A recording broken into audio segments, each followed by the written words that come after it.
The 24th anniversary of the Great October Revolution was approaching, the first military October. A year ago, on the eve of this holiday, cruisers, destroyers, submarines, coloured with flags, stood on the roadstead. Seaside Boulevard was crowded. Thousands of people gathered here in the evenings in anticipation of the minute when, as if by magic, simultaneously flashed bright garlands of multicoloured light standing in the roadstead ships. The lights reflected the water surface, and it was hard to say what was more beautiful at those moments, the sky or the sea.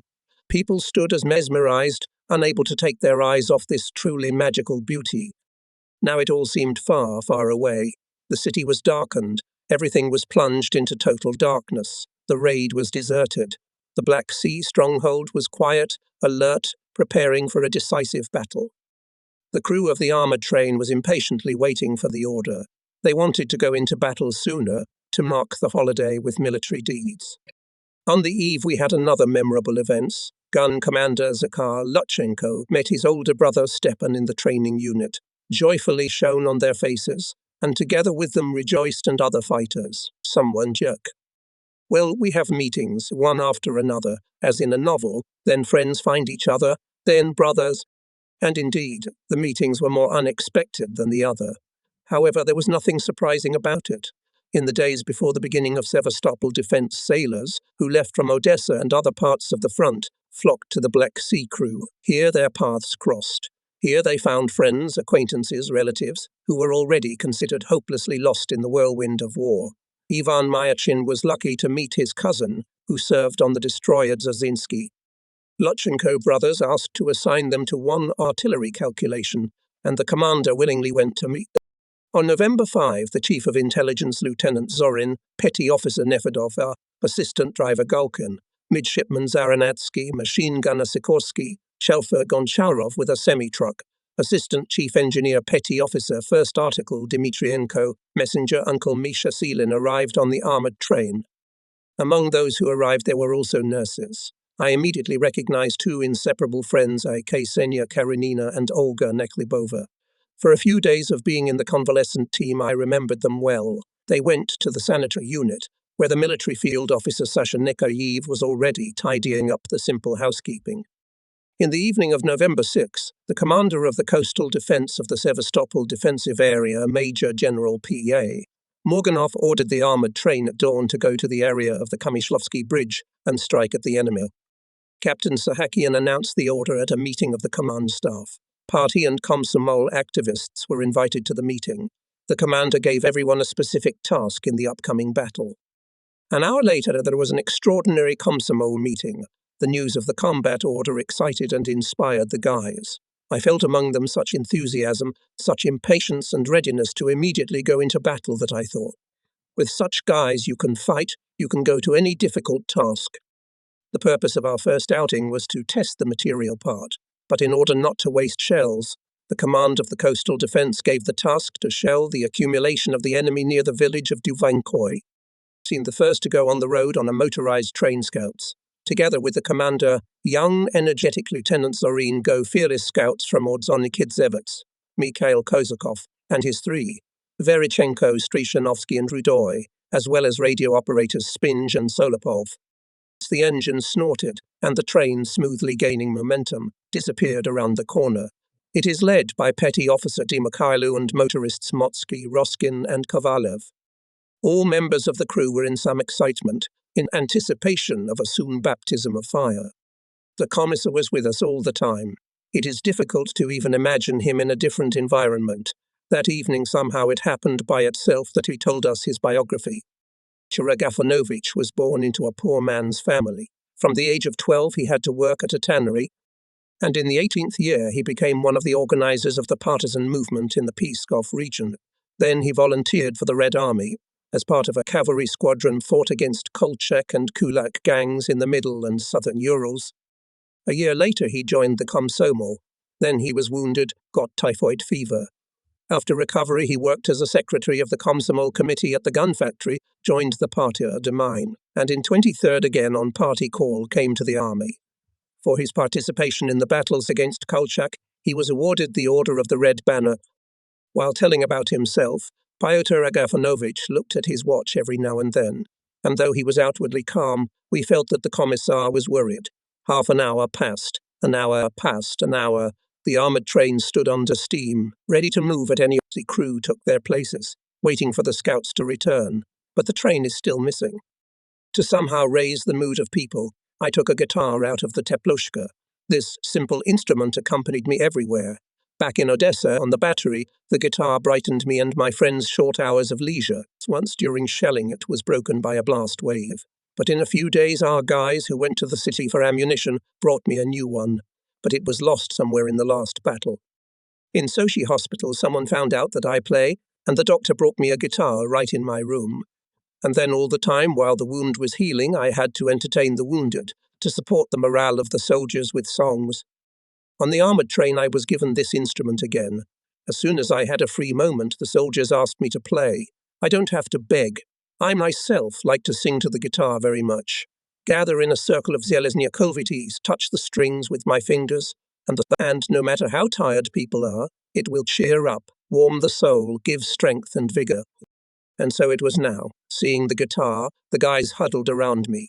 I quietly touched the strings and sang. There were 3 of them. 1, 2, and 3. And they were walking in a keel without lights. And only the wind howling in the tackle. And the night was the darkest of all nights. The song is simple. I don't know who and when it was composed, probably during the Civil War, but it touched some live strings in the souls of the Zelezniakovites. It was akin to them. We were on our way to the Vest, bringing the enemy goodies. But the enemy was awake, guarding his camp. And then 3 destroyers flew into the air. On the minds of the wicked, treacherous English. They sang a song. Then another, another, another. Captain Sahakian keeps looking at his watch. At such moments it always seems that time drags very slowly. The deadline for the return has long expired and the scouts are still missing. But in the distance there was a barely discernible clatter of wheels, and in a few minutes the train itself appeared from behind the bend. Lieutenant Zorin easily jumped off the platform and ran to the commander with a report. The captain was satisfied with the results of the reconnaissance. The scouts clarified and mapped not only the place of accumulation of manpower, but also numerous enemy firing points. Why were we delayed? Quietly asked the captain, Lieutenant Zorin. Allow me to report, on the way back we ran into German reconnaissance. We had to fight. And just then we noticed a few bullet dents on the right side of the train. Fortunately, none of the scouts were injured, but the fascists suffered damage. 2 Hitlerites were left lying on the side of the railroad. The drivers of the armoured train had been waiting for the command for a long time, and no sooner had the words, "Steam locomotives, full speed ahead," as the buffers clanked and the armoured train, like a stale horse, rushed out of the place. Soon it was making its way through the windings of the hills. Ahead of it, checking the track, was a railroad. Captain Golovin, Lieutenants Koshetov and Butsenko were preparing the initial data for opening fire. Each target was given a conditional number, calculated the distance, determined the site, made meteorological, ballistic and other corrections. The Kamyshovsky Bridge was already behind us. The position is 1 kilometer away. Armoured train goes along the southern slope of the mountain, Bilbek Valley below. Everywhere you look there are wonderful colours of late Crimean autumn. Pushkin's words come to mind. The forests clothed in scarlet and gold. Only here are not those dense central Russian forests which the poet saw, but small woods, stunted oaks, thickets of hawthorn, rose hips, wolfsberry. You look at all this, and you cannot believe that over there, behind those hills, lurks the enemy. He has come here to rule in this uniquely beautiful sunny land. No, that's not going to happen. Here is the last notch, our position. Our way took only a few minutes. The enemy came so close to Sevastopol. The clutches clanked for the last time, and the armoured train stopped, ready to open fire. Target number 1. Sight with high explosive. Short, jerky artillery commands were heard. On the fascist invaders, Volok, the first salvo of the armoured train Zheleznyakov. So shots tore the morning silence, and no sooner had the echo calmed down than the 3rd, 4th, 5th followed. There seemed to be no intervals between them. A crushing avalanche of fire fell on the enemy. With each salvo shudder and rattle armoured platforms, and half-deaf artillerymen do not notice, neither this all-deafening rumble, nor fatigue. The calculations work harmoniously, as if one mechanism. That's when the training, which Golovin so persistently sought. The fascists were taken by surprise. They did not expect a powerful fire attack from this direction, and therefore did not offer any resistance, and the armoured train continued to spew a shower of fire and metal. After the 10th Salvo commander transferred the fire to other targets. Guns fired without skips. The material part operates without fail.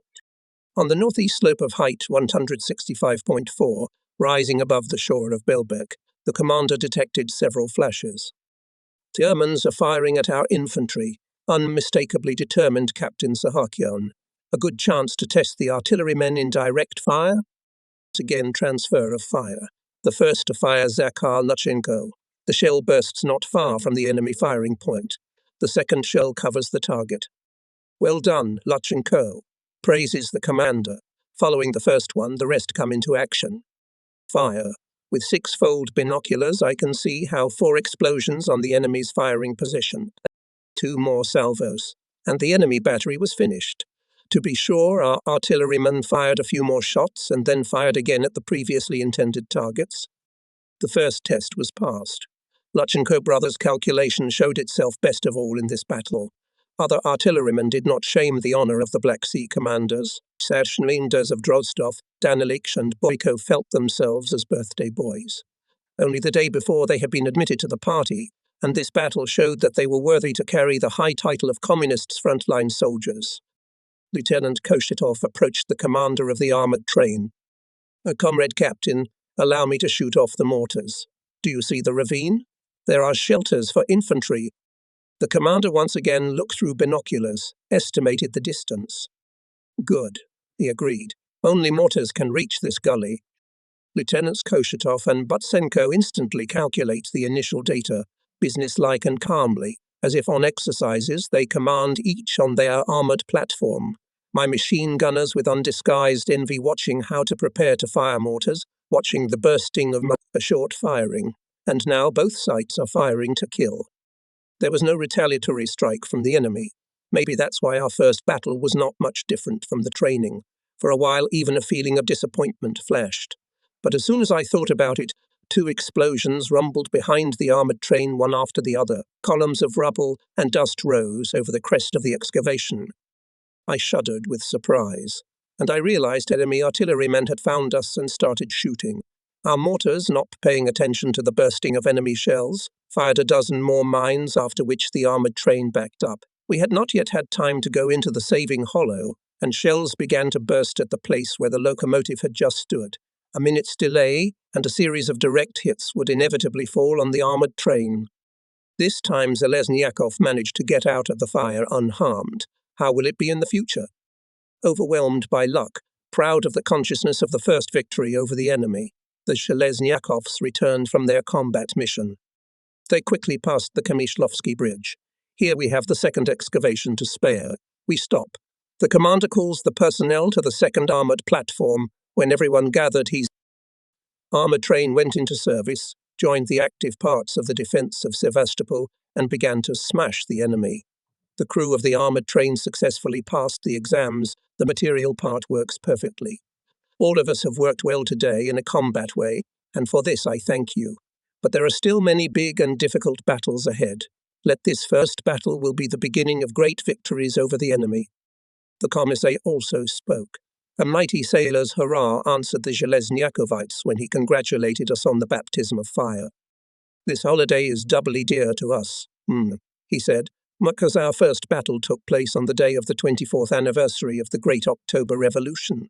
With the baptism of fire, dear comrades, hurrah, rolled over the quiet valley. The next day our communicators went to the line in the morning, their task to get in touch with the command of the coastal defence. They coped with the task quickly. Having heard the report of the commander of the armoured train, Major General Moganov thanked the personnel for the performance of the first combat mission and immediately ordered to contact the 18th Battalion of Marines to support it with fire. We again returned to the second excavation. By noon, communication with the battalion was established, but the command to open fire has not yet been received. Anti-aircraft calculations were constantly on watch, keeping a watchful eye to ensure that the air pirates did not take the armoured train by surprise. Free from the watch, Red Fleet soldiers were busy at the mechanisms, checking the serviceability of the material part. Commanders wiped the already clean cartridges, calibrated them for anti-aircraft fire. We had no special devices to control the firing at aerial targets. We had to master the tabular method on the fly.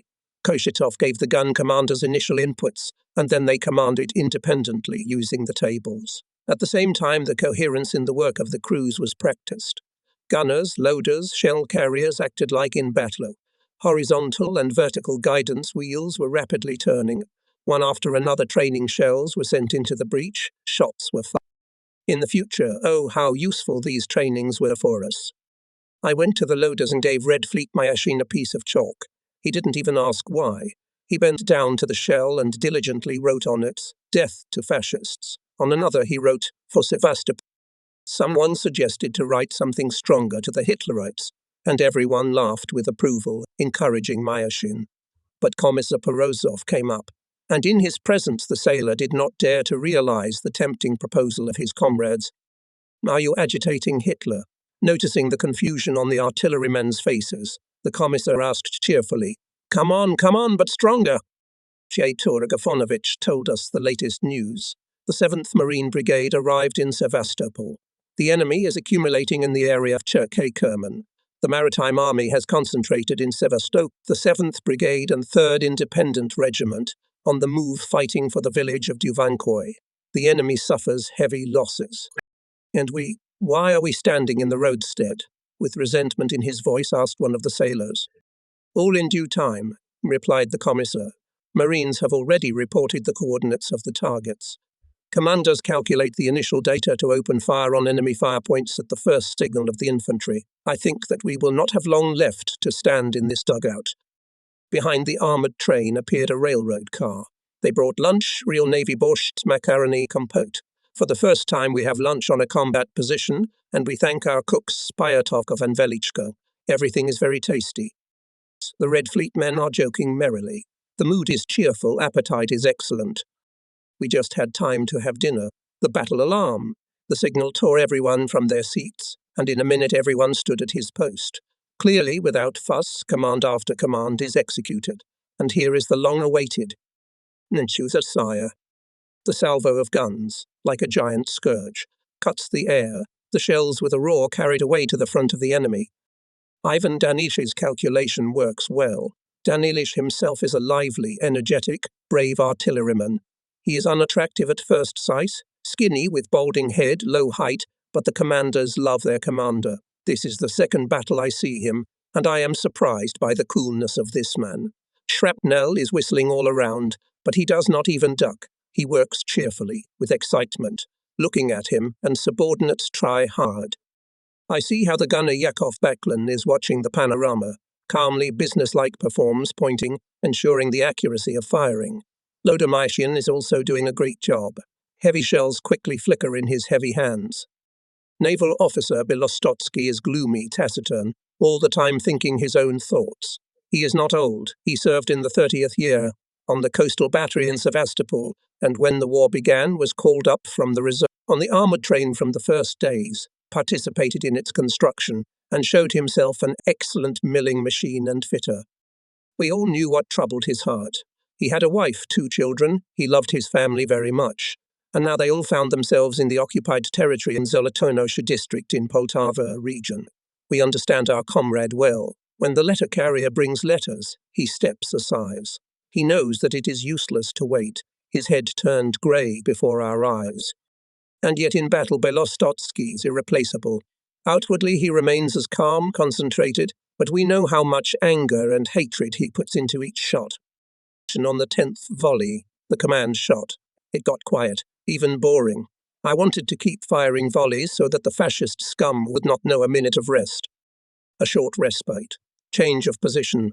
Rifle units again and again asking for fire. That day we had 5 more firing ranges, and each time from 40 to 60 shells flew to the enemy position. 3 times we fired on the eastern outskirts of Duvankoy. On the assignment of the commander of the coastal defense shelled a probable concentration of enemy troops in the village of Biksotar. And no sooner had they fired the last shell than the observer gave an alarming command. Air. 9 German attack aircraft appeared in the sky. After all, the enemy had discovered us.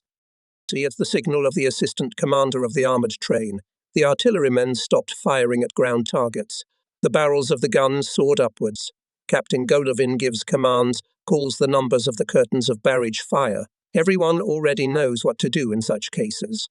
Gunners give barrels pre-calculated angle of elevation. A second later, a volley rumbles. Sparkling tongues of fire grow dark lumps in the sky, the bursts of our shells. Machine gunners are also involved in the battle. I command the sight, adjust the target, and I see how spider webs of traces block the path of airplanes. As the vultures start to wiggle, go off course. That's quite an achievement. Their bombs fall far away. Having repulsed the air attack, we're back to firing on ground targets. The Marines thank us. They're reporting the results of our fire raids. According to the calculations of adjusters, we destroyed a lot of fascists, 10 cars, 15 wagons, 2 guns. Not bad for a start. In the combat log of the armoured train appeared the figures of the first victories. Today we felt ourselves real winners. Everyone was cheerful and cheerful. Frankly speaking, the machine gunners envied the artillerymen a little. They had to work less. I approached Red Fleet Ivanov. Ivanov stood at the casemate and only watched the artillerymen having fun. Why are you standing aside? What kind of a holiday are we having if we haven't shot down a single airplane? He replied brokenly. It turns out that we spent ammunition for nothing. Here they are, the birthday boys. He nodded towards the commanders.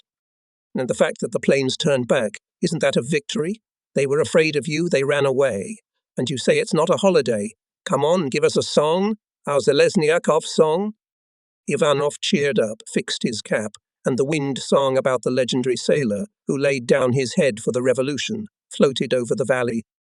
In the steppe near Kherson, tall grasses.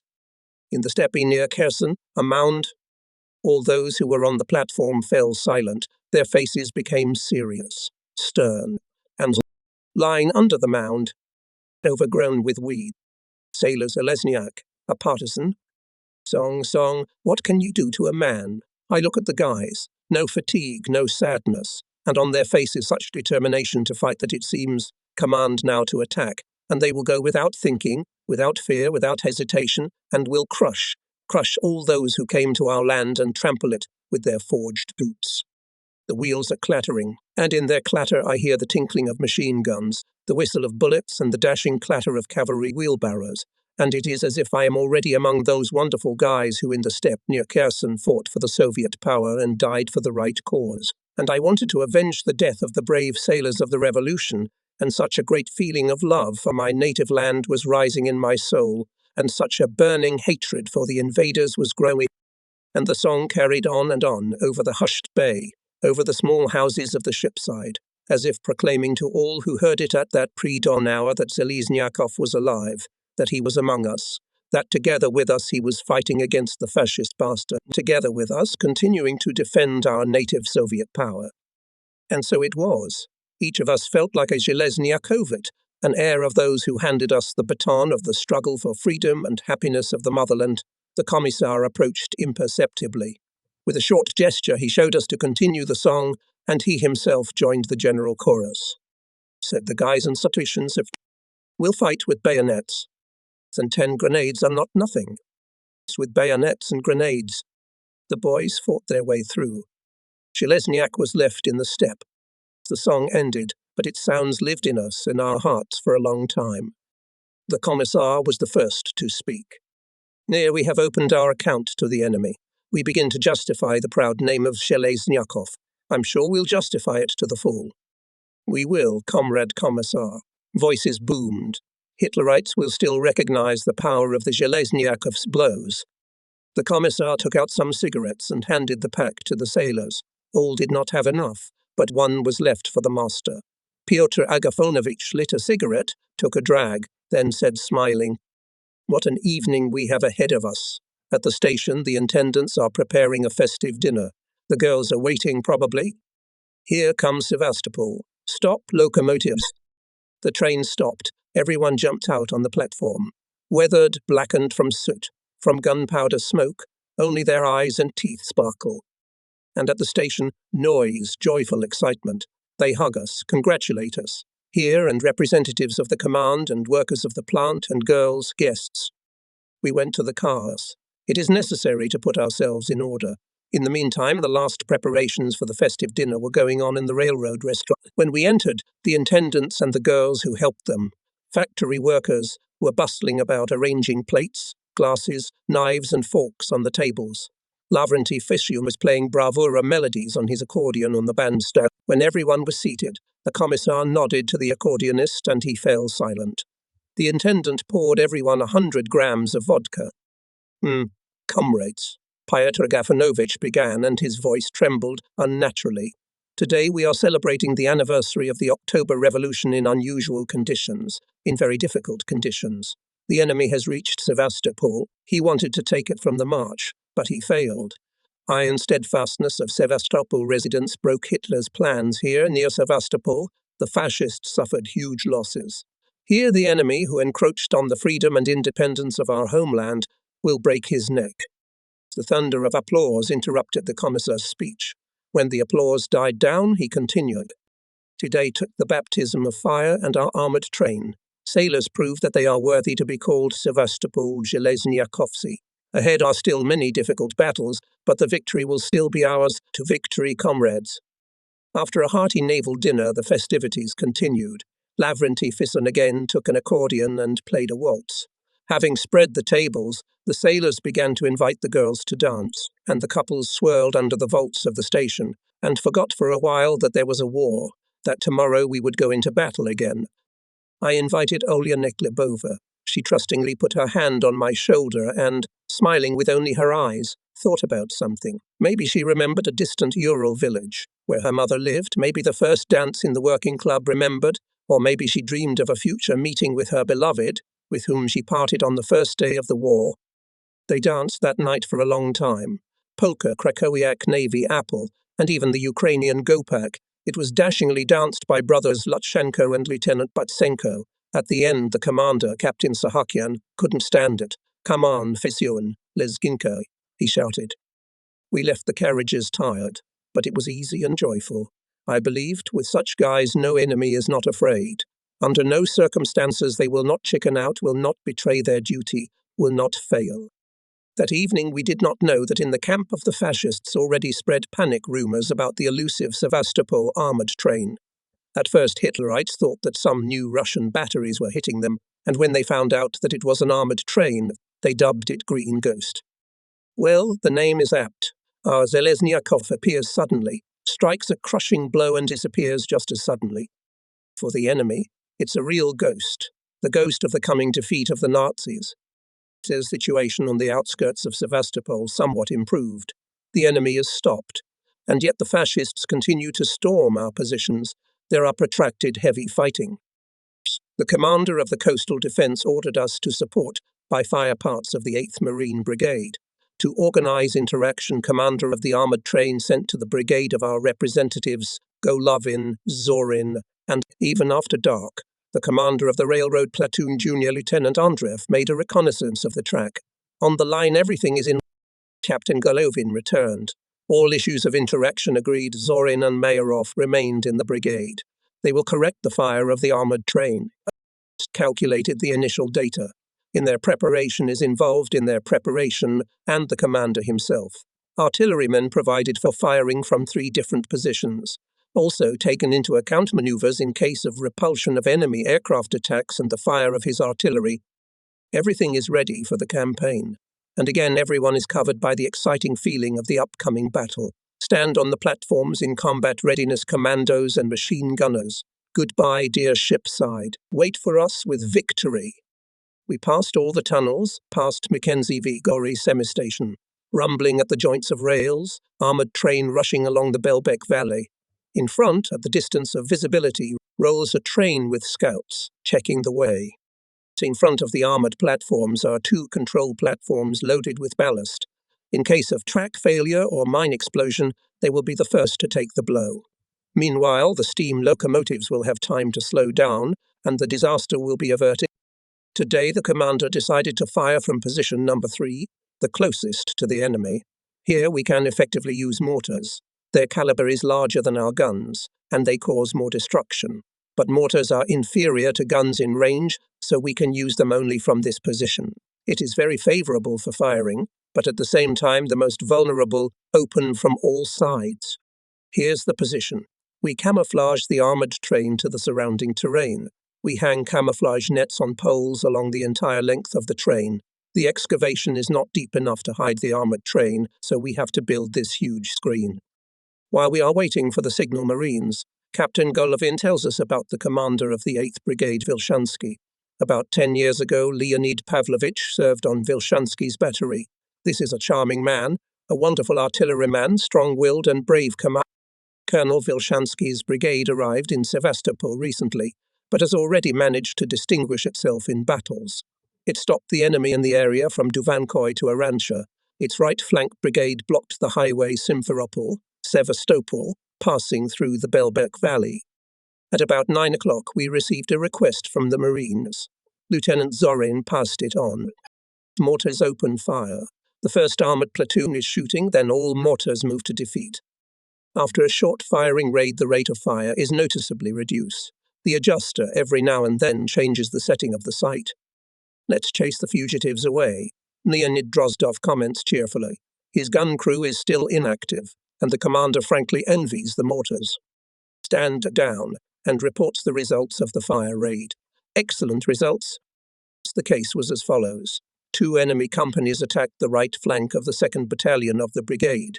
Lieutenant Zorin, being at height 165.4, called the fire of the armoured train, and just in time, our mines lay in the very thick of the advancing. Soon the attack was repulsed. Only a few people managed to escape and hide in the trenches. A few minutes later, Lieutenant Viktor Maryov requested fire. He noticed enemy movement west of Duvankoy. We had hardly fired a dozen volleys when almost simultaneously we received new requests from Lieutenant Zorin and Senior Lieutenant Karpenko. The enemy had launched new attacks from 2 directions at once. The commander of the armoured train decides to hit 2 targets simultaneously. Artillery enters the battle. Fire guns Sahakian manages himself, and Captain Golovin commands mortars. In 20 minutes, the enemy was thrown back. But the enemy observers managed to detect the armoured train. Around began to burst shells of large caliber. The commander, without ceasing fire on the infantry, ordered the adjusters to detect the battery shelling us and report its coordinates. A few minutes passed, and now all our guns are already hitting this target. The caliber of our guns is smaller than the enemy's, but we have an advantage in speed of fire. The commandos have thrown off their coats. The steam from their wet coats. The salvos rumble without interruption. The whole armoured train is shrouded in smoke. The artillery duel ended in our favour. The fascist battery was silenced and, apparently, forever. Barely Captain Sahakian commanded shot to give the men a rest, as an even more powerful barrage of fire fell on the position of the armoured train. It was another enemy battery, of a more powerful caliber, talking, and observers warned of a new danger. Air, 9 planes are approaching us. Artillery and machine guns open barrage fire, but Junkers are already coming in for bombing. Let's fall back. Orders the commander commands the drivers on the phone. There is a fall back. Galanin replies and immediately switches the reverse. But how can the train escape from the airplanes? We see how the Junkers are separated from the bombs. Captain Sahakian immediately commands. No, full forward. Me, full speed ahead. Machinist Galanin carried out the order with such speed that on the armoured platforms all fell from the shock. For a short time guns and machine guns were silent, while the sailors were rubbing their sides and knees, slowly coming to their senses. A single shot rumbled. I turned around and saw Lieutenant Boris Koshetov standing at the gun, loading and pointing it himself. Commanders immediately came to their senses, rushed to their places. The bombs exploded behind us without harming us. We can't go back to our original position. There's a sea of fire. The enemy, aimlessly wasting ammunition, continues to fire heavy shells at the place where the armoured train stood. Oh, come on, fry harder, cheerfully shouts one of the machine gunners. We got into position number 2. It is very convenient for camouflage, but less favourable for the use of firepower. Our mortars from this position are harmless to the enemy. Only the guns can participate in a fire raid. Still, we once again helped repel the enemy attack on the right flank of the 8th Brigade. Lieutenant Zorin said later, "You came in time with your fire. The enemy had already reached our trenches." On the same day, our armoured trains suppressed the fire of 2 enemy mortar batteries, twice fired on the clusters of fascists in the area of Duvankoy and on a column of vehicles moving from Shirini. We returned to the parking place in Sevastopol only in the evening. During the night, we had to replenish ammunition, provide steam locomotives with coal and water. Almost until the morning, we loaded ammunition, coal, water, put in order weapons, running gear of the armoured train. The most trouble was with water.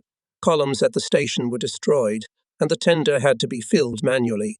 If you take 1,000 buckets during the night, you can't feel your hands. And there were many such nights afterwards. There's lost weight, got stooped, but no one complains. They all have one thought, one concern, how to do more damage to the enemy. In the morning, Goncharov returned from the front line in his semi-truck. There, at the adjustment post, he took Lieutenant Molchanov to replace Zorin. The commander decided that all artillerymen should take turns working at the corrective posts, both good practice and usefulness for the common cause. After all, we have no regular adjusters on the armoured train. In the course of yesterday's fighting, the enemy in many places severely destroyed the railroad line running along the Belbek Valley. Captain Sahakian in advance notified the head of the military operational department of the railroad, Shazilev. He is an experienced engineer, able to quickly assess the situation and make the necessary decisions. We recognized him during the construction of the armored train. Ivan Dmitrievich, together with the head of the political department of the all-energy organization, Alexander Elisevich Nemkov, and other railroad commanders, came to the shop every day, got into all the details, helped us with advice and deeds. As soon as the VO command became aware of the damage to the track, it immediately sent a work team for technical reconnaissance. It was headed by Mikhail Nikolaevich Velsky, head of the track distance, Lieutenant Colonel Goncharov, commander of the railroad battalion, and road foreman Nikitin. A little dawned. The scouts at high speed drove the train to the front edge of our defences. The enemy, having discovered them, opened artillery fire. Leaving the train in the shelter, the scouts began to fulfill the task. It turned out that the railroad bed for over 500 meters destroyed by enemy shells. The head of the VO ordered to restore the movement of the armoured train on this section at any cost. Having loaded rails, sleepers and fasteners on the carriage, Nikitin with his brigade and a group of soldiers of the railroad battalion moved on the road. Not reaching the damaged section, the train came under artillery fire. Shells were bursting all around. Disregarding the danger, the trackmen together with the soldiers reached the place of destruction. Ducking to the ground, they dragged sleepers and rails, almost crawling. Soon they began the restoration work. When everything was finished, the repairmen took their places in the train. They had to get through the danger zone quickly. 17-year-old motorist Komsomolets Yura Protasov turned on the engine, and only the train appeared in the open. The Germans immediately opened fire from mortars. But the repairmen quickly passed the valley and returned unharmed. The track was restored, and Zeleznyakov again went out on a mission. After this incident, Nikitin's restoration brigade was attached to the armoured train for the entire time of combat operations and clearly ensured the safety of the movement, filled in craters from shells and bombs, replaced damaged rails and sleepers. The third day of our combat activity, and it seems that we have been fighting for a long time. That's not surprising. From dawn until late at night, the armoured train is firing at the enemy, now and then changing positions. This day, as yesterday, the commander decided to fire first only from mortars, and for this purpose to get into position before dawn, more carefully camouflage the armoured train. The sun had not yet risen when Lieutenant Molchanov called for fire. After half a dozen mortar volleys on the enemy infantry trying to attack the height of 165.4, the fire was transferred to the highway. There, Lieutenant Mayarov noticed a column of fascists with a convoy, and after some more time we opened fire on the enemy's front line east of the village of Duvankoy. Everything was going well. The enemy artillery was silent, apparently, as not yet determined where the fire was coming from. Golovin brought binoculars to his eyes and began to examine the leading edge of our defences, and suddenly frowned. We knew something was wrong. That's right. Height 165.4, all shrouded in bursts of mines and shells. It means that the enemy started artillery preparation again. This will be followed by a new attack. The commander ordered to get ready to open barrage fire. Artillery preparation of the Germans lasted about 20 minutes. Our guns and mortars were probing the fascist batteries. But now the bursts on the height stopped, and the enemy infantry rushed to its foot. At the same minute, a shaft of fire of our guns and mortars appeared on its way. The fascist chains scattered, but at the same moment, through the rumble of gun salvos, heard the hum of airplanes. "Air," commanded the observers. It was already a real hunt. For Hitlerites, the armoured train is like an eyesore, so they send planes to bomb, destroy, crush the green ghost. "We will repel the air raid, then change the position," the commander told the corrector. But on the front line, they plead. "They do not stop firing." Yes, a dangerous situation was created at the height, and the commander decided to repel the air attack with anti-aircraft machine guns and one gun, without stopping the fire support of the Marines. The air enemy took into account yesterday's mistake, took preemptive, but again miscalculated. But then the enemy artillery found us again. Shells and mines fall a few meters from the armoured train. Everyone who is not busy at the guns ordered to take refuge in the casemates. When the attack of the fascist infantry was repulsed, everyone went into hiding, into the casemates now, and then came the resounding blows of close bursts. Platforms rocked on the springs. As on a wave, shrapnel bounced off the armour with ringing and squealing, but the armoured train, as if spellbound, stood unharmed. Not a single direct hit could not make Hitler eat. Having received confirmation from the adjusters about the effectiveness of the armoured train's artillery fire, the commander ordered to go to the reserve position. The enemy, as if a little, calmed down. But an hour later, when we were in another excavation, the demands for fire support came again. Literally everything was repeated as it had been during the first artillery preparation. We started firing. In a few minutes, the enemy opened fire on our position. The infantry attack was repulsed, and Captain Sahakian gave the command to get out from under fire. This time aviation did not interfere with us. Either we repulsed the infantry attack faster than usual, or the planes were late with their departure. But trials still awaited us. When the armoured train was halfway to the second notch, it was overtaken by 6 Junkers. We put up a barrage. Shells burst in the sky. The traces of machine gun bursts pass ahead under the planes, and they again and again come in for bombing. I order machine gunners, and myself anxiously watching the planes. From the lead bomber separated a few black droplets. I report to the commander, but he himself sees the falling bombs. "Break," commands the captain, and just in time. The bomb fell on the track a few meters from the locomotive. It broke the right rail, tore up several sleepers. The steam locomotive with fixed wheels, intentionally clamped brake pads, slowly crawls on the smoking funnel, creeps over the sking. Everything is gone. But no, our locomotive didn't fall down. It hangs with its 2 front slopes over the pit. If the bomb had fallen a little closer, or if the commander had given the command a second later, the irreparable would have happened. There was a peculiar silence. Everyone froze in a daze. We could only hear the flames in the locomotive furnace and the rumblings of the battle from afar. The commander, commissar, and Lieutenant Golovinko, our main railroader, jumped down on the embankment, leaned over the funnel. Golovinko even went down into it, squatting on his knees, groping the end of the rail and soaked sleepers, looking under. "Emergency alarm," ordered the commander. The whole crew took up the job. On the armoured platforms remained only 1 gun crew and a few machine gunners in case of repulsion of a new air attack. I'm with them too. It's hard to be idle when others are working hard. That's why it seems that time is languidly slow. But although all my attention is concentrated on the observation sector, still I see from time to time how quickly and diligently the sailors are working. Junior Lieutenant Andreev, commander of the railway platoon, organized the repair of the canvas. Dozens of sailors armed with shovels, crowbars, picks. Under the leadership of Golovinko's steam locomotive and machine gunners, wind up jacks and lift the wheels of the locomotive to free the end of the broken rail. Other sailors are already dragging a spare rail and new sleepers from the control platform.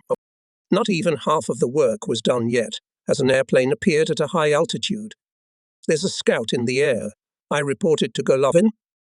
Perhaps not only a scout, but also a corrector. Leonid Pavlovich answers me in turn. Now they will give us a light tip. And indeed, in a few minutes not far from the embankment began to burst 6-inch shells. But the men continued to work without paying any attention to it.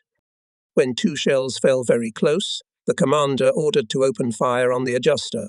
Of course, it would be difficult to shoot him down at such an altitude, but it was necessary to scare him. Dodging our fire, the plane swerved from side to side. This affected the accuracy of correction. The shells began to burst far away from the armoured train. From the very beginning of our forced parking, the communicators connected to the telephone line. Therefore, the command knew about the position of the armoured train. From the side of Sevastopol to our rescue flew to the rescue of a wing of fighter planes. The enemy adjuster rushed away. Shells around the armoured train burst for another 15 minutes. But now the firing was conducted on a free will. It did not harm us. And at this time the commander of the 8th Brigade asked for fire. On the site of the 2nd Battalion, the enemy threw his infantry into the attack. An adduced calculation stood up to the guns. Captain Golovin quickly calculated the initial data. It took only a few firing shots, and here is already a volley to defeat. Well, accurately corrects the fire Lieutenant Molchanov. While they were repairing the road, we had to fire several dozens of shells. The fascists didn't like it. A whole squadron of Junkers rushed to the immobile armoured train to finish it. 3 Red Star Hawks, still barreling over us, bravely entered the battle. Junkers, shooting back, turned away. Our fighters also left. But then from behind the mountain jumped out 3 more bombers. Having stopped firing on land, we transferred all the fire to them. The planes strayed from their combat course. Their bombs fell far from the armoured train. An hour and a half later, the track was restored. We again had the opportunity to manoeuvre. In peacetime, such work would have taken a whole day. Moving to a new position, the armoured train repelled a raid by 3 attack aircraft flying at breakneck speed and 2 dive bombers. After their raid, the railroad platoon had to repair damage to the canvas in 2 more places. For the rest of the day, we opened fire 3 times in fulfillment of the Marines' requests. During my time in the Navy, I had to experience a lot of things. Sailed on warships, was on shore batteries, fought in the Marines, and now an armoured train. Unusual, and not just for me, for most sailors. Of course, there are mistakes and blunders, but we have a friendly tea. One for all for one. Mutual help helps in battle and in training, and we have to learn on the... After heavy fighting on the roads of the Crimea in Sevastopol arrived Chapayev Division and other parts of the Maritime Army, evacuated from Odessa. I kept hoping to see comrades from the 1st Naval Regiment, in which I fought on the outskirts of Odessa, but I didn't have the chance. I learned about the fate of the regiment from Commissar Porozov. "Did you fight in the 1st Marine Regiment with Osipov?" he asked me once. "Yes." "There is no more," hesitating, he said. "The 1st Marine died. The remnants of the regiment led by Yakov Ivanovich Osipov on the road to Simferopol were ambushed. All died. I wanted to shout.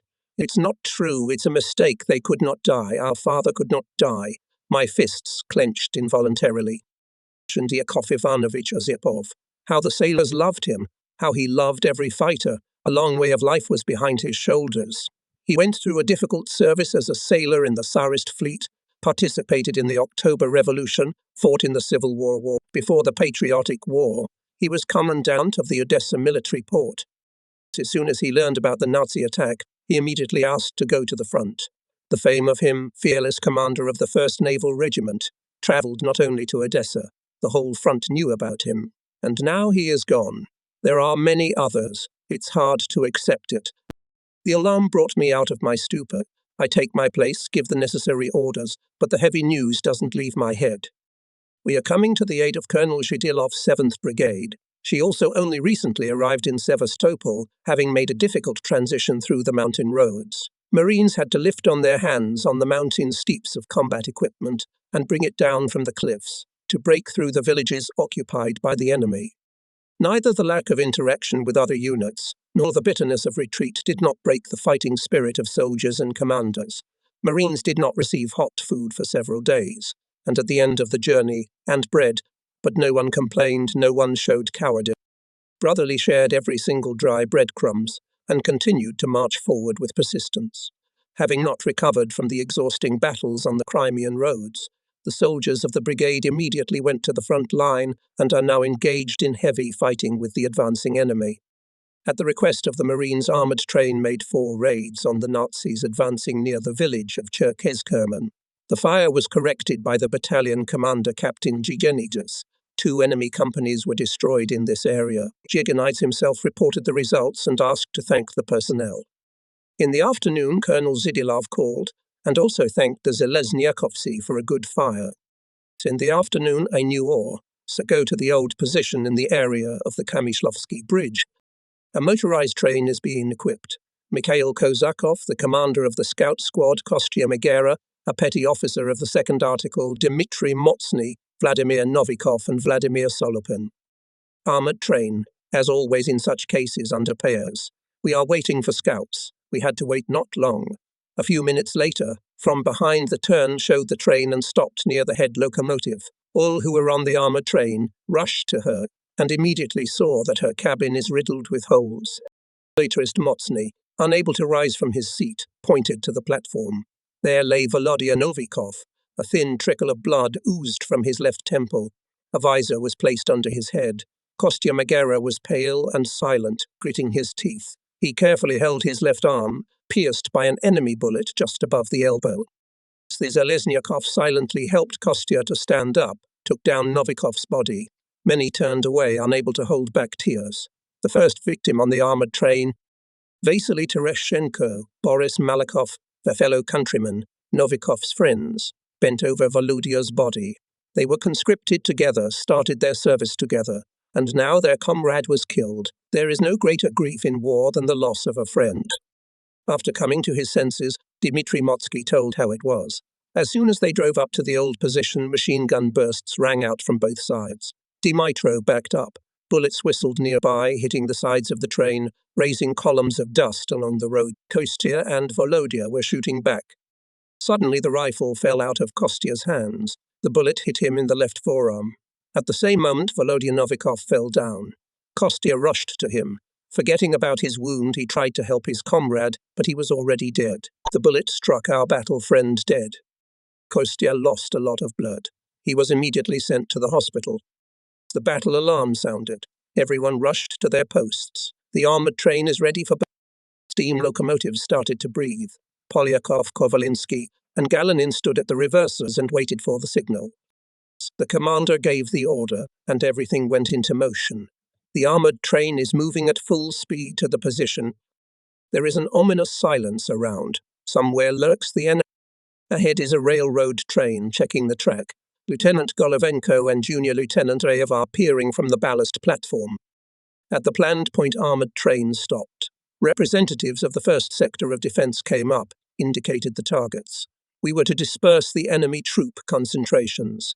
The commander once again warned the artillerymen and machine gunners. The main thing, attention, accuracy, pace. The armoured train approached the front line at a slow pace. Commands sounded and an avalanche of fire fell on the fascists, as if a punishment for our dead comrade. More than 150 shells and mines we fired on the enemy during this raid. Through binoculars, we could see how mad Hitlerites were scattering in all directions and, not having run to the shelter, were falling down, hit by shrapnel. The height was covered with clouds of smoke and dust. Having come to their senses, the fascists began to shoot at Zelezniakov, but the armoured train quickly got out from under fire. The evening came. In the dark sky spilled out bright stars. Armoured train stands in Inkerman, lurking under a rock near the factory of champagne wines. To the front line is once again sent to the train with Scout Zorin and Kozakov, adjuster Lieutenant Mike. While waiting for them, commandos and machine gunners gathered on one of the armoured platforms to listen to the commissar about the events at the front, about the situation near Sevastopol. Hitlerites expected to take our city with a move, said Porozov, but they did not take into account the courage and selflessness of the defenders of the main base of the fleet. Sevastopol residents have enough strength and will to thwart the invaders' plans and win. Commissioner told how our units grind up the enemy's manpower and equipment on the outskirts of the city. Most of all, we were excited by the story about the immortal feat of 5 sailors led by political officer Nikolai Dmitrievich Filchenkov from the 18th Battalion of Marines. We had already had to interact with this battalion, but we knew very little about its men and its combat deeds. We only knew that, like other Marine units, it was manned by volunteer Red Fleet soldiers from ships and cadets of the training detachment. On November 7, At the request of the battalion, we participated in the repulsion of enemy attacks, but only from the commissar's story we learned about the feat of miracle gods and at what cost they prevented the imminent breakthrough of German tanks. The battalion defended the height north of the village of Duvankoy. This is a key position on the Simferopol Highway, 23 kilometers from Sevastopol. To prevent enemy tanks from bypassing the height, the commander decided to make an ambush behind an embankment near the highway. Political among the volunteers were chosen 5 people: Officer Nikolai Filchenkov, Red Fleet Vasily Tsibulko, Yuri Parshin, Ivan Krasnoselsky, Daniel Odintsov. They were to throw bottles of flammable liquid and bundles of grenades at the tanks on the approach to the heights, before they turned around to attack. On the morning of November 7, 7 tanks approached the embankment, behind which the 5 heroes took shelter. They were followed by infantry. Machine gunner Tsibulko let the head tank as close as possible and whipped a marker on the observation slot. The driver was killed and the tank lost control. A blaze of flammable liquid flew into it. The second car was set on fire by Krasnoselsky. 1 tank was blown up by a bunch of grenades and set on fire Parshin, Odintsov and Filkov. The rest turned around and moved back, scattering their infantry. Tsibulko hit the scattering infantrymen with his machine gun. Soon the clanking of tracks was heard again. 15 tanks were coming to the position of the brave men. And again the first vehicle was stopped by a queue on the driver's observation slot. The second tank the sailors blew up with a bunch of grenades. Ivan Krasnovsky rushed to the third tank. With a bottle of flammable liquid, he set fire to the armored car, but he himself fell wounded. On him, rumbling tracks, moved another steel hulk. Gathering all his strength, Krasnoflotets threw the bottle left in his hands at it. The tank, having drowned Krasnoselsky, burst into flames like a torch. With a bunch of grenades died under the tank and wounded Vasily Tsibulko. 3 men remained in the line. They managed to blow up 2 more vehicles. The rest retreated. To repel a new attack, Filchenkov, Odintsov and Parshin had only a bunch of grenades, but they did not leave the position. When the tanks again appeared on the highway, political officer Filchenkov tied grenades to his belt, rose to his full height, and went to meet the front car. The tank hit him in the chest, and immediately there was an explosion. Red Fleet, Parshin and Odintsov followed the political officer. One after another there were 2 explosions, and 2 more tanks finished their ignominious way on the line of heroes. The rest turned back. The armoured fist of Hitlerites crashed against the iron fortitude and selfless bravery of the Black Sea sailors. The soldiers, holding their breath, listened to the commissar, and when he was silent they spoke at once, interrupting each other. These are heroes. It is rightly said that a red warrior is made of steel. Sailors even on the land route fight like flotsam. They die, but they do not retreat.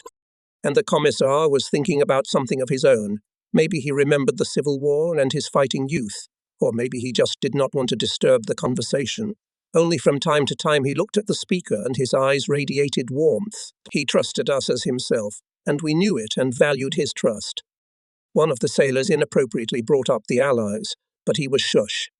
Meditation is very anti-Hitler coalition, but do not fail yourself. Volodya Dmitrienko, petty officer of the first article, answered him. Well said, V.C. The commissar supported him. The enemy is in our house, on our land. We should be... That's what I'm saying. Me, continued Dmitrienko. But Shaposhnikov from the machine gun team, they say, has a special opinion on this matter. The Red Fleet men laughed amicably, and the young machine gunner Shaposhnikov flared up and blushed to the roots of his hair. There was a reason for this. In the first battle he was frightened, hid behind the shield. Then he long remembered his momentary weakness, talked to him and the commissar. Shaposhnikov firmly promised that he would overcome fear and fight as well as others. The commissar and I believed him and decided not to remind him of that incident, all the more that in subsequent battles he behaved honorably. But Dmitrienko found a convenient opportunity to stab him in the sore spot. The commissar decided to stand up for the young fighter. Heroes are not born, but become, he said. We'll be a hero and our Shaposhnikov. He even now does not look back at the casemate when the shells burst. Exactly, Comrade Commissar, supported the machine gunners. Shaposhnikov will make a good fighter, and for the first battle he has already paid off with Hitlerites when he worked as a gunner. During the conversation we did not immediately notice the return of the train with our scouts. The commissar was the first to hear the growing murmur of the engine, and soon the train came out from behind the turn, rolled up to the armoured train. Lieutenant Zorin reported the results of reconnaissance. The Germans occupied the village of Comerian Height 25.7. Hitlerites pulled up their large forces, and our units were in a difficult situation. The division commander asks the Zhelezniakovs for fire support. "What do you say, Pyotr Gafanovich?" addressed the commander of the armoured train to Porozov. "There is nothing to say. Everything is clear. We must help the infantry," replied the commissar, puffing a pipe which he never parted with. "We must hit the height of 25.7 harder." All the rest of the evening and night we prepared for the raid. It had not yet begun to dawn when Zheleznyakov came to a new front. Krasnoflotsi stand at their battle stations, ready to open fire at the first signal. Observers are carefully watching the air. Branch commanders Jikiya, Baranov, Asiv stand ready at anti-aircraft machine guns. I go around the calculations, checking the site's equipment tapes, so that at the time of battle there were no delays. Branch commanders briefly report on the readiness. Dishikia reported accurately. Even in the darkness you can see how his eyes sparkle. "Order will be, comrade petty officer," he smiled, "and Shaposhnikov will not fail. You don't have to worry." Porozov came up, took me aside. "Lieutenant Koshitov asks for a recommendation to the party. I decided to give it to him. What about the Komsomol organization?" "We will definitely give it, comrade commissar," I answered. "A good, brave commander." The ruins of buildings flicker on the sides. In the distance, white snowy peaks of mountains. Tunnels are left behind. Ahead is a dangerous path. The enemy could destroy the railroad line, but the team is calm at the control site. Lieutenant Gorovenko on Junior Lieutenant AD. If anything, they will warn the drivers of the danger. Suddenly an unexpected command. Steam locomotives slowed down. Andreev saw something ahead on the roadbed. He quickly jumped off. It turned out that someone had put a sleeper on the rails. When we were approaching one of the embankments between the heights, the armoured train came under fire. The first shell flew over our heads and exploded somewhere far from the roadbed. The next ones began to burst to the left and right, 10 to 12 meters away from us. Shrapnel covered the platforms, and marks appeared on the armour. The armoured train is still silent. Gun barrels are raised, ready at any moment to send a deadly load into the location of the fascists. The speed is not slowing down. People are waiting for the command. Zheleznyakov passed the turn, then another, and the dangerous place was left behind. And now we can see the height where the enemy's firing points are concentrated. On the left, the village, where the accumulation of the enemy is detected. See guns. Machine guns are already aimed at the targets. The commander gives the order. The command sound. The first shots are fired. The air seemed to split from the ever-increasing fire. The commander masterfully maneuvers the fire. The shells now lay in the ravine, where the enemy has taken cover. In the battle involved all firepower, stations work like a well-adjusted clockwork mechanism. Clearly and coherently, armoured platoon commanders Butsenko, Koshetov, Tatov to the pass to the gun commanders, all new and new calculation data, make adjustments, transfer fire from one tower. Dozens of shells fly into the lair of the enemy, destroying his equipment and manpower. The soldiers see what turmoil reigns in the enemy's location, and even more increase the pace. Our gunners are shooting well, so gunner Baiklin after each successful shot shout, "This is for you bastards," for political officer Filshenkov. "And this is for Yurka Pashin." Mother installment for Krasnoselsky. There were installments and for Vasily Sibuko, and for Daniel Odintsov, and for meticulously hit the enemy and other calculations. Danilish, Drozdov, Zakhar Lotchenko. Masterfully acted gunner Sekretov, shell carrier Stepan Lotchenko, loader Myashin, and artilleryman. 180 shells and mines were fired at the enemy in a short time. Sailors put all their rage, all hatred for the invaders into the combat work. Fall back. From the pipes of steam locomotives burst out columns of smoke. The task is accomplished, and Zheleznyakov is rapidly leaving, hiding in the recesses. The fascist command threw its aviation in search of the armoured train. Vultures circled low in the pre-morning sky, but they could not detect the fortress on wheels. Zheleznyakov safely arrived at the reserve parking lot, and some time later from the headquarters of the Rifle Division received a message about the results of our raid.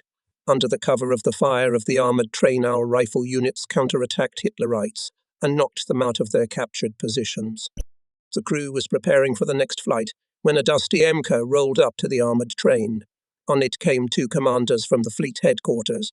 One of them I knew. He worked in the acquisition department. The second, as it turned out later, was from the personnel department. Having found out where Captain Sahakian was, they went to him. Sailor telegraph works quickly, and in a few minutes the news spread around the armoured train that our crew was ordered to allocate some people to the Marines. The joint work on the construction of the armoured train and hot fights united people. The crew became a friendly and close-knit combat team, and that's why we were even confused when we learned that we were to part with our friends. But most of all, we were saddened by the news of Captain Golovin's departure. The armoured train was his brainchild. From the first day he was in charge of its construction, formed units, prepared the crew for battles. It was especially difficult for me to agree with the decision of the command. I sincerely loved Leonid Pavlovich. I was ready to follow him into fire and water. Having thought up some pretext, I went into the commander's cabin. Captain Sahakian, Commissar Porozov, and representatives of the headquarters were making lists. Captain Golovin was not in the cabin. He had gone with the scouts on a train to the area of the Kamishlovsky Bridge. The commissar got up from the table and came to me. "What, Komsorg, did you come on a diplomatic mission?" he asked with a sad grin. "As you can see, we have to reduce our staff. Those who remain will have to fight each for two. It's hard, brother, but we have to. The front needs replenishment." I still had some hope that Captain Golovin would stay on the armoured train, but the commissar, as if guessing my thoughts. Captain Golovin will lead the men to the Marines. We've already received an order for his transfer, but Leonid Pavlovich created an armoured train. We respected. Is it fair to send such a man in the infantry? Orders are not discussed, but carried out, reminded me Commissar. Apparently, Leonid Pavlovich is more needed now in the infantry. Monte Emirad Commissar, I appealed resolutely. Let me go together with Leonid Pavlovich. After all, we fought together with him in Odessa. The commissar apparently did not expect such a request and answered not immediately. "And you, Komsorg, are needed now on the armoured train." Captain Sahakian ordered the duty officer to build the personnel. Approaching the ranks, the commander said, "Comrades, we received an order, a part of the personnel to be seconded to the Marine Corps. It is not easy to part with battle friends, but we must. The situation at the front is tense. The enemy does not count with losses, rushes to Sevastopol. Leaving comrades will now go to the front line to join the ranks of the glorious battalions of sailors who are holding back the onslaught of fascists on the outskirts of the city. I hope that they will not drop the honor of the Zheleznyakhovites." The list of crew members going to the front line was long. The men of the railroad platoon, machine gunners, artillerymen, mortarmen were leaving one after another. Only 30 minutes were given for packing and farewell. But how hard they were for those who left the armoured train, and for those who remained. Sailors gathered in groups. Some talked animatedly, instructed to write, gave advice on how to keep in battle. Others said goodbye sparingly, without words. Away from all stand 3. These are fellow Oshakov countrymen Tereshenko, Malakov, Sergienko. At first there were 4 of them. One of them, Volodya Novikov, died on an armoured train. What's in store for the... I'm approaching them. Sergienko is obviously confused. I even thought he had tears in his eyes. Comrades, as they can, calm him down, promise not to lose contact, but he is silent, looking somewhere in the distance with clouded eyes. "Don't grieve, Misha. Miss I tell him as cheerfully as possible. We will fight on the same land, on Sevastopol." "Yes, of course." He answers machine, and in his voice you can hear resentment. Why, say he and not someone else, was written off from the armoured train? Malakov and Tereshenko, as you can see, it is hard to part with a friend.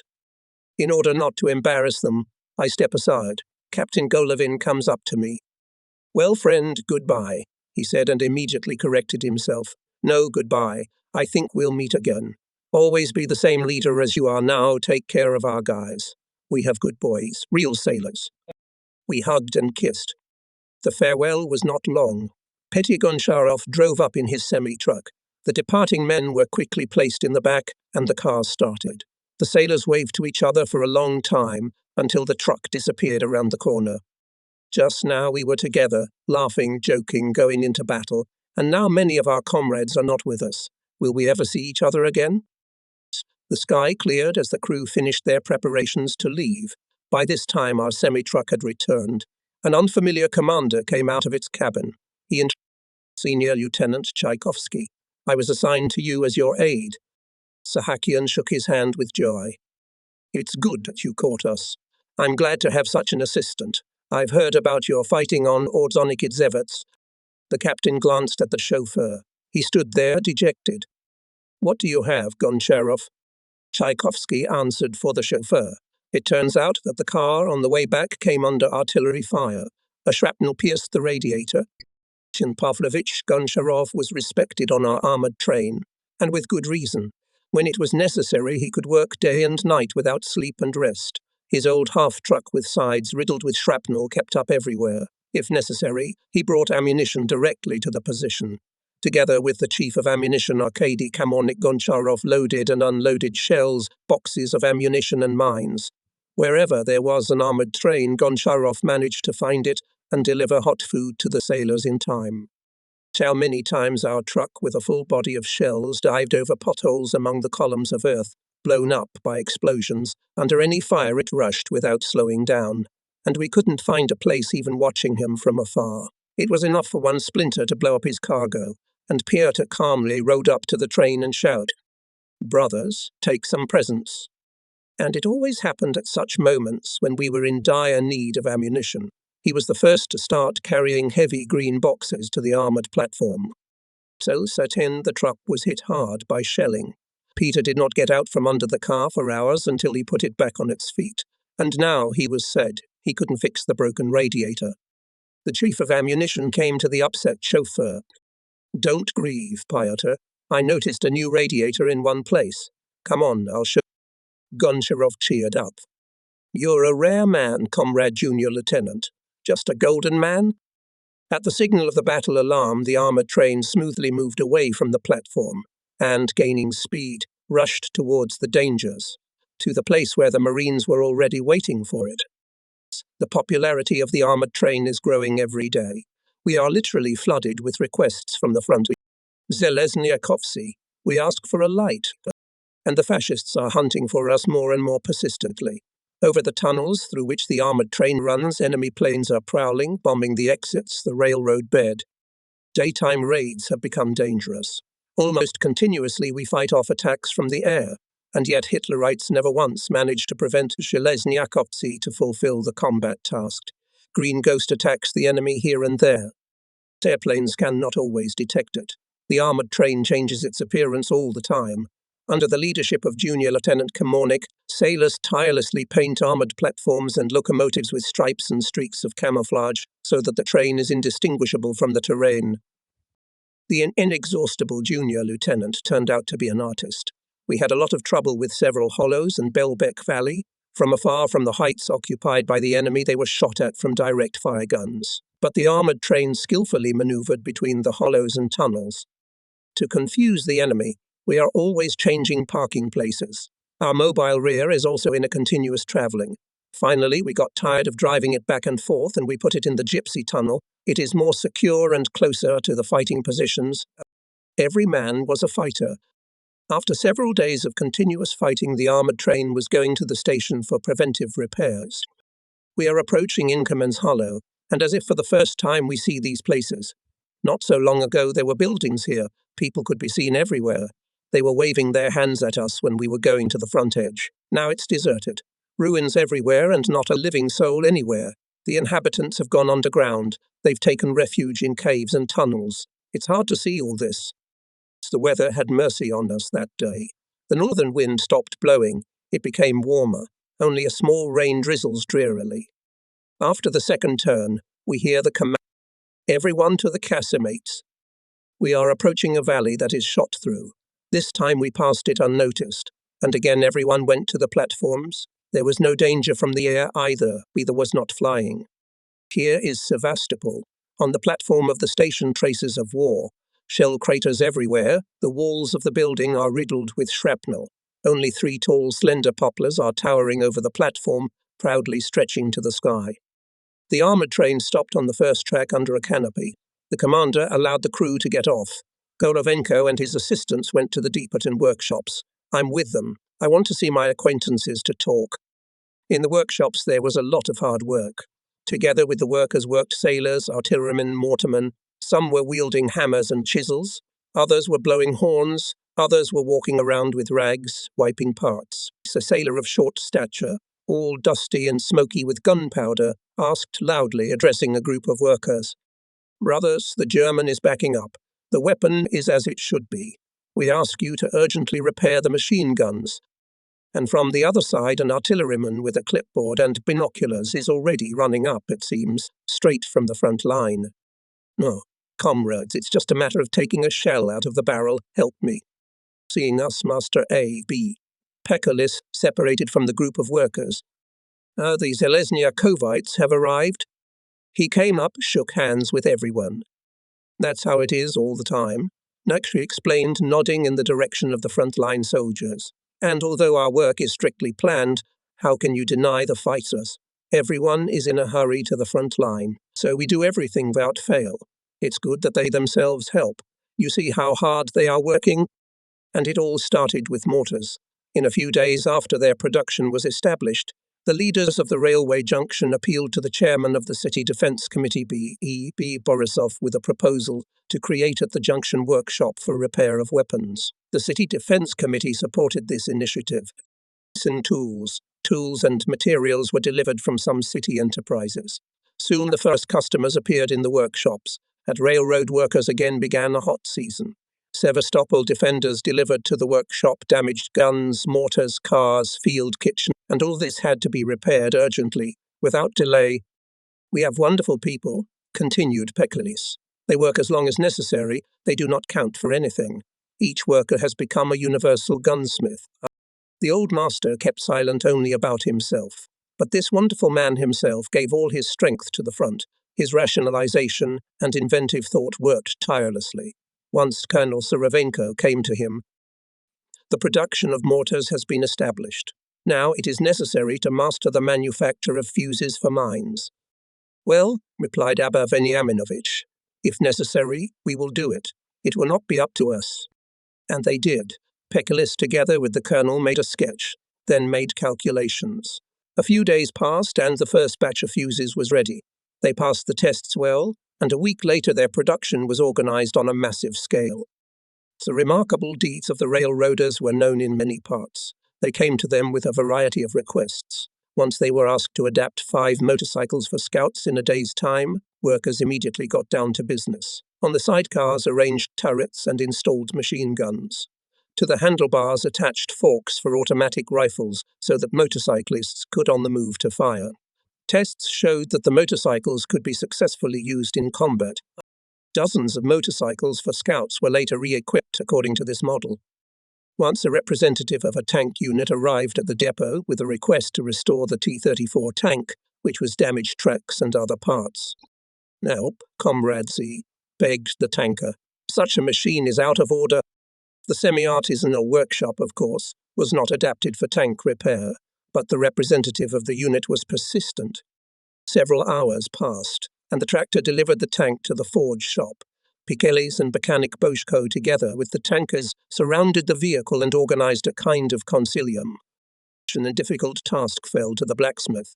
The tank tracks are cast, and there was no foundry in the depot. Blacksmiths Naumenko and Popov, having examined each link. "It is difficult, but if it is necessary, we will." Together with tankers picked up metal, forged parts, autogenous engineer Kuzmenko welded the links. It was already getting dark, but people did not leave the machine. By 8 o'clock in the evening the repair was finished. Railroaders and tankers fraternally exchanged handshakes. The 30-checker went to the front line. And now, when we were talking to the master, a tanker ran into the depot. He turned to Pekali. "The commander and the soldiers asked me to give you thanks. The tank has already gone into battle twice." At that time, a siren wailed tediously. "Air raid." "Everyone take cover," ordered the master. A brutal air battle broke out over the city. In the workshop came the rumble of explosions. But most of the workers, like soldiers in the ranks, remained at the machines and workbenches, but the railroad workers had already lost many wonderful comrades at the battle stations. Machinists Stepan Makiv, Evstafy Mikhailov, Andrei Ivanov, Georgy Zyuganov, blacksmith Kuzma Naumenko, 17-year-old Turner Komsomol Sergei Opalkov, fitters Giri and Yarashevsky. Just recently died toolmaker, the best innovator of the depot at Bosco. Many were wounded, including A. It took a few minutes from the moment of the alarm announcement, and the sanitary squad, which was on barracks status, already appeared in the depot. And just in time, quietly moaned young worker Sergei Petrenko and fell into the arms of his comrades. Blood rushed from his left shoulder. A bomb fragment had broken the humerus and lodged in it. The men rushed to the wounded man and started to stop the blood. They quickly put him on a stretcher, and soon the car with the wounded rushed to the hospital. The bombing was over, and again the work boiled over. In an hour and a half, armoured train, repaired, cleaned, loaded with coal and a full set of ammunition, left the station. The course to the front line, the combat activity of the fortress on wheels, despite the intensified hunting of fascist planes, was growing every day. True, the work of the railroad platoon increased. After each bombing, we had to restore the destroyed roadbed, but the railroaders, with the help of the armoured train personnel, coped with the job perfectly. Often we were helped by Sevastopol signallers. After all, communication for the armoured train is one of the decisive conditions of combat effectiveness, but because of the continuous shelling and bombing, it was always out of order, and it was necessary to restore it in the shortest possible time. In a small one-story house on Sapunskaya Street was located Railway Telephone Exchange. The same place housed an emergency recovery team of communications, headed by Alexander Fedorovich Nikishin. In peacetime it rarely had to act, but in the first days of Sevastopol, defense communication repairmen showed themselves brave and courageous workers, real fighters. When in early November the fascist troops, having occupied Bakiskazari, approached Belbek station, Nikishin received the task to leave there immediately, to remove and take out all means of communication. Without losing a minute, Alexander Fedorovich with his brigade went to the place of destination. By this time, Hitlerites came almost close to the station. Under the fire of the enemy, the signallers removed, loaded and took out telephone sets and other equipment, and what could not be removed, destroyed. Storming the approaches to Sevastopol, the enemy damaged almost all wires in the area of Kamishlovsky Bridge. The restoration team immediately went to the place of damage. No sooner had the communicators started to work than the enemy airplane suddenly appeared and began to pour machine gun fire on them, but fearless repairmen Afanasy Modelikov, Andrei Litvinov, Viktor Sherbakov remained. At each turn of the airplane they moved to the opposite side of the pillar, taking cover from the bullets. The fascist pirate flew back, and the brave communicators, having liquidated the destruction, safely returned to Sevastopol. In the days after the October holidays were hard for the communicators. On November 10 and 12, enemy planes bombed the city continuously.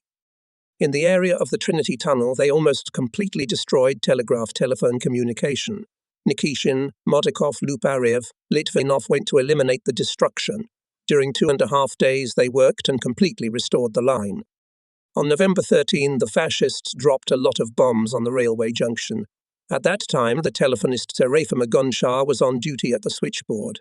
One bomb exploded near the telephone exchange. Another bomb exploded near the house where the telephonist lived. Not a single pane of glass was left in the windows of the station. The door was torn out by the blast wave. But Serafim Agonshar did not abandon her post. Only after some time, when other workers came up, she asked permission to go home for a few minutes to find out if her daughter was alive. The wives of railroad workers were of great help to the Zelezniakovites. They did laundry, brought magazines and newspapers. It would have been difficult, very difficult for us without the selfless help of railroad workers, all Sevastopol residents. In those days, every resident of the city was a soldier. Everyone worked for the defense. All November, armoured train Zheleznyakov operated mainly in the area of Duvankoy. Here the fascists made all new attempts to break through to the north side to split our troops into two parts. When these attempts were unsuccessful, Hitlerites transferred the direction of the main blow to the south, began to attack from the side of the Yelta Highway. On this direction they threw a lot of tanks, armoured cars, artillery. Bloody battles began. The enemy fiercely climbed, not counting with losses. The defenders of Sevastopol stood to the death. Each trench was an impregnable frontier, as long as there was at least one living fighter in it. Sailors of the armoured train selflessly helped the infantrymen. During the day we could not leave the tunnel. The enemy aviation did not let us. We switched to night raids. We shelled the heights according to the data received by reconnaissance. During the night we made 3 or 4 flights. The fascists had no time to locate the armoured train in one place as it appears in another, making short, but powerful and overwhelming by its suddenness strikes. To our misfortune, the Balaclava branch in many parts was destroyed. We had to break through to the positions by a roundabout way, long and dangerous. Sailors decided to restore the branch by their own forces. Lieutenant Golovenko, the assistant commander of the armoured train on the railway part, and Lieutenant Andreev, the commander of the railway platoon, led this hard work. At nightfall, Peter Goncharov's motorized truck and our motorized train, loaded with everything necessary, under heavy fire rushed to the place of work. They were waiting for them, the brigades led by experienced railroaders, Popov, Galanin, Polya. All sailors off duty went to the line. We had a lot of voluntary helpers. Almost all railwaymen of Sevastopol depot declared themselves mobilized for restoration work. The heads of the military operational department, I.D. Kiselev and A.E. Nemkov, the head of the track distance, M. Dovelsky, arrived at the site. Each brigade was assigned a certain section of trek. Soon came, and the men of the railroad battalion, energetic, hard-working guys. Restoration works were unfolded on the whole branch at the same time. They worked in total darkness so that the enemy would not find out. And in the morning enemy planes appeared in the air. Everyone went to the shelters prepared in advance. While somewhere not far away is bombing, we have a smoke break, rest, get acquainted with the soldiers of the railroad battalion. I got acquainted with a fighter who fought near Odessa. Those who were there in the days of August and September are bound by ties much stronger than the usual compatriotism. And though we fought with Alexei Filippov in different units, still this meeting was joyful. Alexei started the war on the Prut River. Then he defended Odessa. On the cruiser Red Caucasus, in the last days of the defense evacuated to Sevastopol, he fought on Perekop, witnessed the death of the armoured train Ordzhonikidze. When the bombing was over, we came out of the shelters, and work began again. Meanwhile, Lieutenant Zorin went to the infantrymen for reconnaissance. Having learned that Zheleznyakov was preparing to come to their aid by direct route, the army men helped Zorin to thoroughly study the enemy's positions. On the map of our scout marked troop concentrations, batteries, machine gun points, pillboxes and bunkers of the enemy. The hour came, and the brigades reported. The work all the way is finished. Lieutenant Zorin returned with the targets accurately mapped. He did not come back alone. 2 pretty girls, Olya Dorankina and Zora, came with him. Immediately they came to the commander and said that they would not leave the armoured train. They would go on combat missions together with the soldiers. Before the war, the girls studied at the pharmacy school, but did not finish it. When the enemy broke into the Crimea, they went to the military enlistment office and demanded to be sent to the front. Due to their youth, they were refused, but the girls did not want to put up with it. They saw with their own eyes the bombing, the ruins of the beautiful Yelta, the corpses of children, and on November 2, together with the retreating military units, they left for Sevastopol. They walked at night, forest paths. The fascists bombed all the roads. In Sevastopol, Olya and Zora worked for some time in Adits, helping to equip an underground hospital. There they met Lieutenant Zorin, who often went there to see the wounded Kostya Megera. The girls had already heard about the Zhelezniakov's military affairs, and they immediately began to persuade the lieutenant to take them to the armoured train. He joked away, but the girls were persistent. At first, Captain Sakharin did not want to hear about enrolling them in the crew, but in the end he gave in. So the Zheleznyakov family was enriched with 2 more fighters. The armoured train stood under steam in the Troitsky tunnel. When it got dark, the command sounded, and the train moved along the new branch. All along its length were posted sentries. Track inspectors, elderly Sevastopol railroaders, met us with fireflies of lanterns. Here are the initial positions. The train is slowing down. Now it moves slowly, silently. There is silence all around. Only the whistling of the wind and the tapping of wheels can be heard. The soldiers are frozen at their posts. To the left of us, it seems, not far away at all. Shots crackle. Machine guns tap in short bursts. The front line is awake. The dark night sky overhangs low. On the ground shines early fallen snow, which has already become grey from soot. Cold wind rushes into the machine gun embrasures with a whistle. The barrels of guns, mortars, and machine guns pointed in the direction of the enemy, muffled-sounding commands. To the machine guns, in full readiness of the entire team. Next to me, Shaposhnikov. He has a stern and determined face, not a shadow of confusion or fear. I lean toward him. Well, how, not scared? No, comrade petty officer, not afraid. I'd rather beat the enemy. And immediately after his words, the command sounded loudly. No port side, fire. The rumble of the guns spread over the steppe. The armoured train dealt a crushing blow to the enemy. Right ahead, a fascist searchlight flashed. I order Shaposhnikov to put it out. A few bursts, and the searchlight goes blind. So the salvos follow one after another, gave their mighty voice artillery and mortars of the first sector of defence. The enemy's front line is all on fire. Having come to their senses, the Germans open indiscriminate firing, giving away their firing points. That's what we want. Immediately on the flashes hit our guns and machine guns. The camp of the enemy fires. Their glow illuminated the terrain, helping us to fight. But the enemy can also see us. His shells are falling closer and closer, brightly light up the terrain, illuminate the enemy rockets. Colourful dotted tracer bullets are flying over our heads. From the explosions of shells ringing in our ears, fascinated by the battle, the Zhelezniakovs did not immediately notice how the fuel barrel on the ballast area burst into flames. Burning liquid spilled all over the platform, and it went up in flames, demasking the armoured train. The Germans opened a hurricane fire. We must get out of the danger zone as soon as possible. Full back, commander orders the drivers. Rushing at full speed, and the platform is on fire.